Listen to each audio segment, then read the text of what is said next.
guys, it is Tanya and welcome back to the channel and welcome back to another speed build. Today I'm working on a community lot which you might recognize if you were at my stream earlier this week. We started it on stream and I finished it off stream, and I really wanted to share it with you guys because I absolutely adore how this came out. I was having so much fun with this, and so what we're building here today is a little craft shop slash boutique slash it's also a little bit of a cafe, and it has sort of an apartment upstairs. You'll see what I mean when we get to it. But the idea was that we were building here on the docks in Brindleton Bay. This was probably some other building at some point, and it has been repurposed to be this little craft shop. And I just think the idea of building a craft shop is so fun because it really brings out the cluttered nature I like to insert into my builds. For example, I have a lot of fun in the past. I have done junkyards, I've done abandoned houses, I've done like hoarder houses or pack rat houses, as well as pawn shops, and I feel like this is right down that alley, and so I had a lot of fun with that. But you can kind of see the exterior coming together here. Of course, I'm using a ton of new items that came with the Sims 4 Nifty Knitting because it's bright and new and shiny, and I just want to use it all the time. I'm sure I will get over that at some point like I do with every pack, but I feel like it lent itself very well to this build because where are you going to find all these bright pastel colors just in excess? A craft store. So yeah. But anyway, before we get any further into this video, I wanted to bring up that I'm doing a sort of build challenge. It's not really a build challenge. It's more so just the vague theme of crafty builds. You don't have to use nifty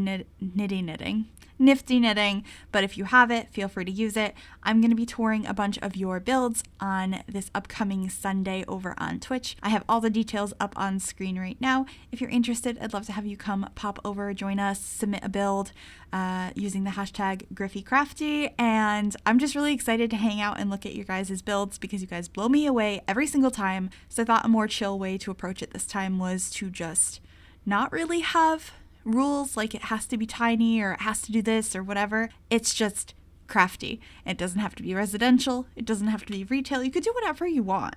I want to hang out and look at your guys' stuff, get really inspired, and yeah, show off some of your creations. So I hope some of you might pop by. But let's get back to this build. So there are 3 entrances or exits to this structure. There is the main front door. There is these big sliding glass doors out back, which are leading out from the cafe area.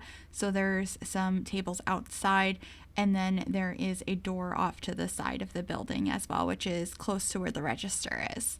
But outside, I also made sure to have some rocking chairs as well as a place to play chess. I thought that would be kind of cute. I know a couple of people in chat were relating the rocking chair idea and how cluttered everything was to what they think of when they think of Cracker Barrel. So take that for what you will, I guess. I've been to a Cracker Barrel before. I'm not a huge fan, but I could kind of see the idea, especially with the rocking chairs.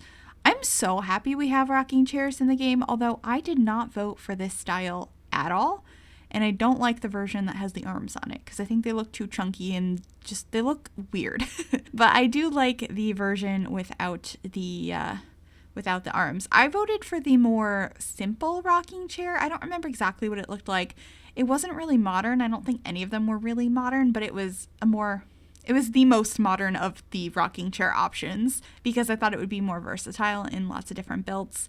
But I'm just glad we got a rocking chair to begin with. That's kind of a cool item. When we were first, voting on a pack, I thought we were just going to get knitting. We weren't going to get another item like a rocking chair. So happy to have that, especially because it has some fun interactions on it. Like your toddlers can play on it.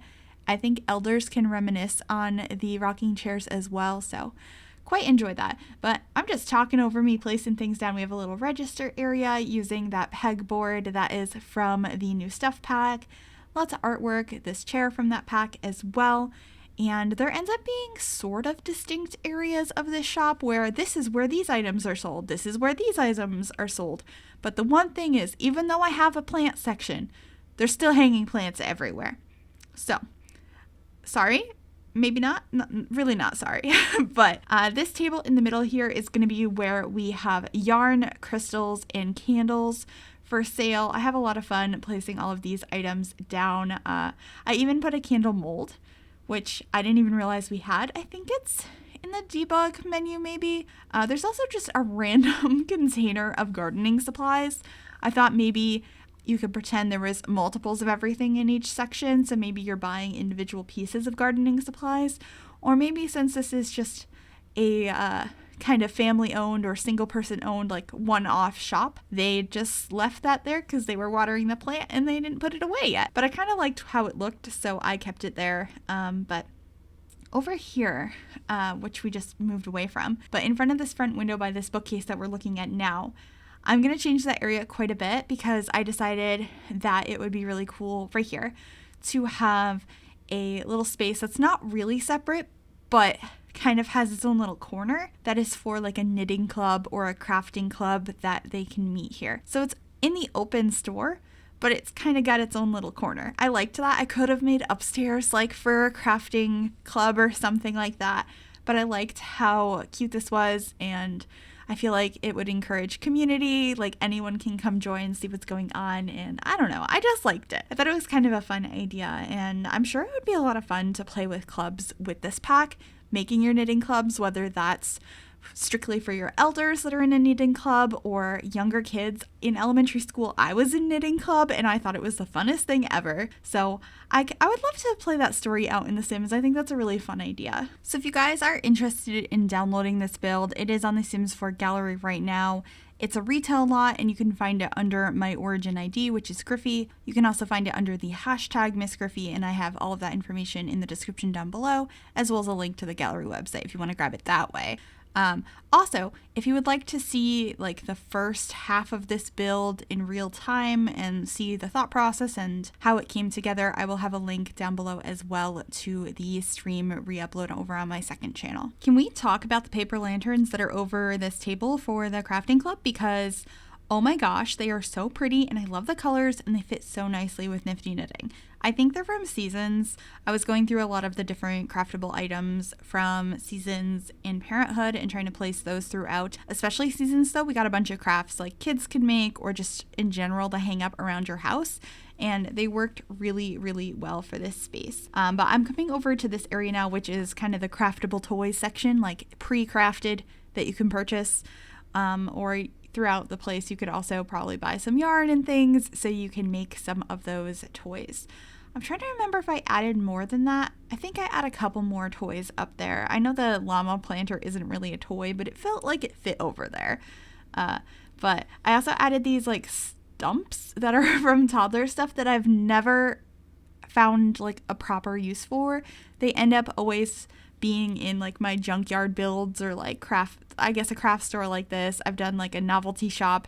I always put them there because I'm like, that's the only place they'd ever be. What are these for? So of course they made their way in here.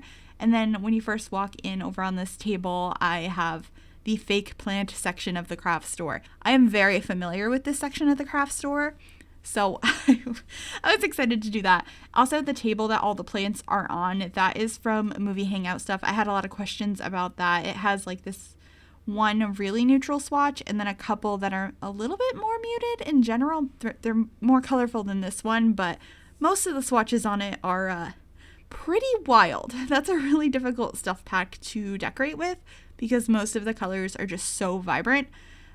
So yeah, that's where that's from. But just adding some more toys over here. I have like a little craftable robot guy. He's not craftable really.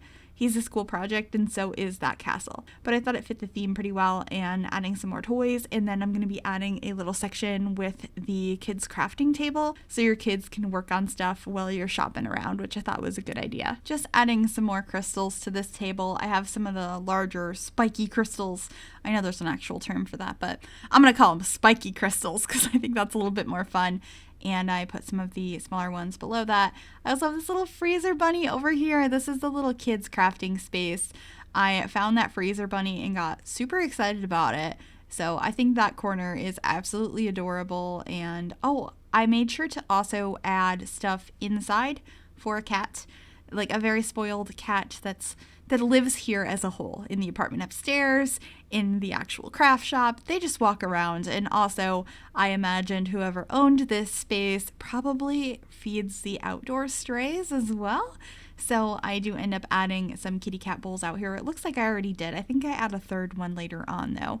And so I thought that would be kind of fun. I think shop cats are so cute. I mean, all cats are cute, but I think the idea of walking into this place that somebody owns and lives at and their cat is just like, hello to every customer, and it's like, you must pet me if you want to look at the yarn. I will steal it from you, by the way. I think it's really cute. The cats have interactions with the yarn. They can bat it around and stuff. So anyway, we're popping upstairs now to work on this sort of apartment. And I say that in that I wasn't sure at first if I wanted to have a full apartment up here or not, and what I ended up doing was thinking that maybe this space was intended to be sort of an office space for the shop where you would get all of your like bookkeeping done and all that.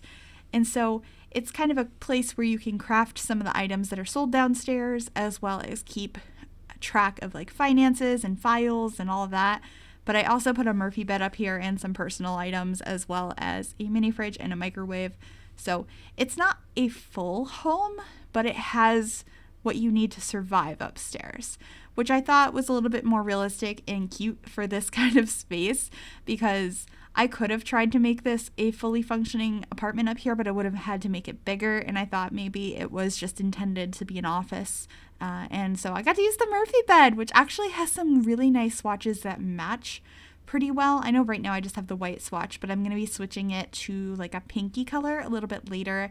And I did playtest this apartment so that I made sure that you can get in the bathroom, use the toilet, use the shower, and then the sink is outside because it didn't fit in there. And I kind of like that. It's interesting. I had fun with this one. Also with the color scheme, the wall in the back there that's like pink, white, and mint. I thought the pattern was just a bit of fun and made sense for this sort of space, but that wallpaper is from the Moschino stuff pack. There's 2 wallpapers, I think, with that pack. I actually really, really like that one. But I'm just finding, especially this build, that a lot of the past packs work really well together as far as the crazy color schemes. I really want more neutrals, but I'm glad at least some of these wacky colors do have matches in some of the other packs. There is that color swatch change on the Murphy bed. I also added a little mailbox outside. This isn't technically a residential lot, but I was thinking you'd probably stay here and it's a cute mailbox and businesses get mail too. So, oh, okay. Sorry, I just got frustrated for a second because the post office decided to close my mailbox and I'm having a lot of trouble getting in contact with them. So I'm probably gonna have to go there in person. Anyway, just adding some more decorations over by the cafe, a mixture of stuff from I keep wanting to call it Nitty Knifting. From Nifty Knitting, as well as some stuff from Seasons, and then that rug is from Tiny Living. Got a lot of use out of that in this build as well. And getting some more decorations over by the cafe. I wanted to make sure there was like some tea bags and just some cute decorations on these shelves. I keep it pretty simple, and then adding a chalkboard that could be in the menu up over here shortly. But we're coming to the end of the video. I hope you guys did enjoy this. If you did, make sure you give this video a big thumbs up. You can also subscribe to the channel if you have not already, and if you click that bell, it'll turn on notifications to be notified of every single time I upload a new video. Thank you guys so much for watching, and I will see you all soon. Bye, everybody.